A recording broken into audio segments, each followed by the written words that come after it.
Dans un quartier huppé de la ville, où les résidences cossues bordaient des rues arborées et calmes, vivait une famille en apparence parfaite. Baju, le chef de famille, était un homme prospère, ancien avocat devenu notaire, qui avait monté son entreprise florissante. Aimant et attentionné, il était père de 3 enfants pleins de vie, qu'il considérait comme le plus grand trésor de son existence. À ses côtés, Mayala, sa femme, poursuivait des études en maîtrise de droit, soutenue par Baju qui n'hésitait pas à jongler entre ses responsabilités pour l'aider. Leur vie conjugale était solidement ancrée dans la foi, ils étaient des membres actifs et respectés de leur église, où ils étaient connus pour leur ferveur et leur implication. Cependant, derrière cette image de famille parfaite se cachait une difficulté intime qui pesait lourdement sur leur foyer. Depuis près d'1 an, Baju souffrait d'une impuissance persistante. Ce problème conjugal, qu'ils avaient d'abord choisi de garder pour eux, les avait conduits à consulter de nombreux spécialistes et à tenter divers traitements, sans succès. Mayala, déterminée à résoudre ce problème, s'était même tournée vers des remèdes traditionnels, mais là encore, rien ne fonctionnait.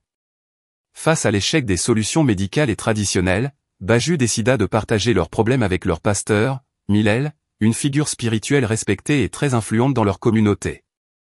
Milel était un homme d'âge mûr dont la sagesse et l'aura de confiance inspiraient de nombreux fidèles. Baju, qui n'avait jamais connu son propre père, voyait en lui une figure paternelle. Après un rendez-vous en privé avec Milel, le pasteur recommanda des séances de prières intenses et des périodes de jeûne.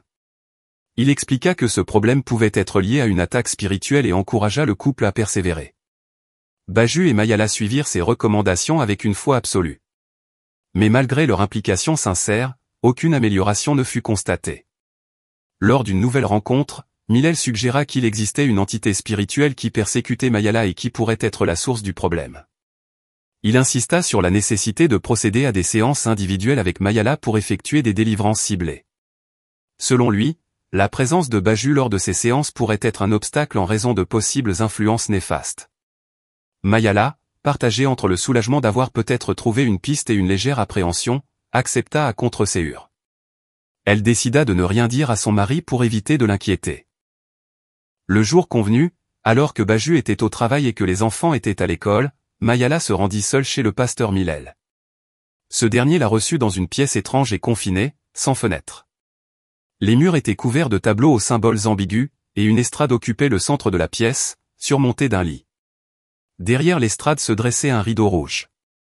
Une ambiance pesante régnait dans la pièce, mélange de mysticisme et d'inconfort. Mayala s'assit, mal à l'aise, tandis que Milel commença à murmurer des incantations dans une voix grave, très différente de celle qu'il utilisait lors des cultes. Brusquement, il posa ses mains sur elle et commença à la caresser. Mayala sursauta, horrifiée, mais Milel tenta de la rassurer en prétendant que cela faisait partie du rituel de purification. Puis, sans attendre, il commença à se déshabiller, prétextant que l'acte sexuel était nécessaire pour chasser l'esprit maléfique. Mayala comprit alors qu'elle était en danger. Elle cria, mais la pièce semblait insonorisée. Milel, voyant sa résistance, tenta de la saisir de force. Dans un geste désespéré, elle attrapa une chandelle en argent posée sur la table rituelle et le frappa au visage. Profitant de sa surprise, elle se précipita vers la porte et parvint à s'échapper. Tremblante, Mayala rejoignit sa voiture et contacta immédiatement Baju. Bouleversé et fou de rage, ce dernier alerta les autorités. Le pasteur Milel fut rapidement interpellé et placé en garde à vue. Lors de son interrogatoire, il nia les faits avec vigueur, prétendant que Mayala avait mal interprété ses actions. Cependant, une enquête approfondie révéla une réalité bien plus sombre. Plusieurs membres de l'Église, hommes et femmes confondus, commencèrent à témoigner, décrivant des abus similaires. Certains évoquèrent des manipulations psychologiques et des agressions sexuelles commises sous prétexte de rituels de purification. Au total, une 50aine de plaintes furent enregistrées contre Milel. Le procès de Milel, couvert par les médias locaux, devint un véritable scandale, éclaboussant la réputation de son église autrefois florissante. Les témoignages des victimes, courageux et poignants, révélèrent l'ampleur des abus commis par cet homme qui avait manipulé la foi de ses fidèles pour assouvir ses pulsions. Finalement, Milel fut reconnu coupable de multiples agressions sexuelles et abus de confiance spirituelle. Il écopa d'une lourde peine de prison, et son église fut définitivement fermée par les autorités. Pour Mayala et Baju, la chute de Milel marqua la fin d'une période sombre et douloureuse. Mais la reconstruction ne fut pas instantanée. Mayala, profondément ébranlée par cette expérience traumatisante, entama une thérapie pour surmonter le choc. Baju, lui, s'efforça de la soutenir, tout en luttant avec sa propre culpabilité de ne pas avoir perçu plus tôt les véritables intentions du pasteur.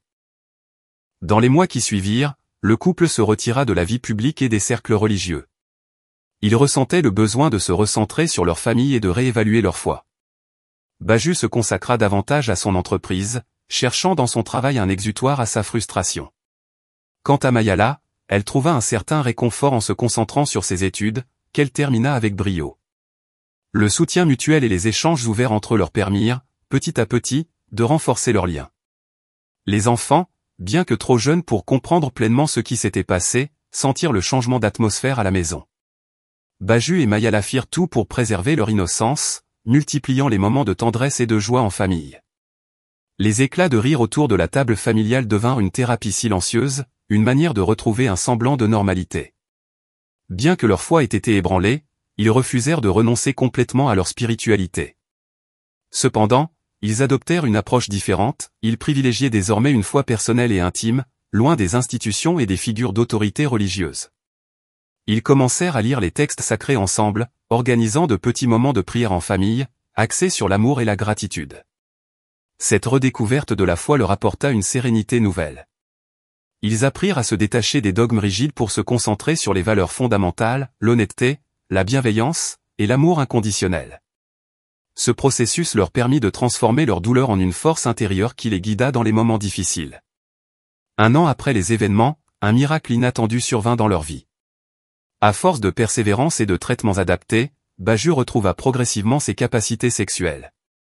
La science et le temps, et non les rituels douteux, apportèrent la solution tant attendue. Ce retour à une vie conjugale épanouie renforça leur couple, leur donnant l'espoir d'un avenir radieux. Mayala et Baju décidèrent alors de partager leur expérience, non pas pour ternir leur passé, mais pour sensibiliser d'autres personnes au danger de l'abus de pouvoir spirituel. Ils participèrent à des conférences et rejoignirent des groupes de soutien, offrant leurs témoignages pour encourager les victimes à s'exprimer et à ne pas céder à la honte. Les épreuves qu'ils avaient traversées forgèrent en eux une résilience inébranlable. Leur couple, autrefois ébranlé par les doutes et les difficultés, se transforma en une union plus solide et plus authentique. Leurs enfants grandirent dans un foyer où l'amour et le respect étaient des priorités absolues. Baju, désormais reconnu comme un homme d'affaires accompli, trouvait du temps pour transmettre ses valeurs à ses enfants, tout en poursuivant ses engagements philanthropiques. Mayala, devenue une avocate brillante, s'investit dans des causes sociales, notamment celles visant à protéger les femmes contre les abus. Leur histoire, bien que marquée par des épreuves terribles, devint une source d'inspiration pour leur communauté. Baju et Mayala prouvèrent qu'avec l'amour, la foi en soi et le courage, il était possible de surmonter même les défis les plus insurmontables et de renaître plus forts, unis et résilients.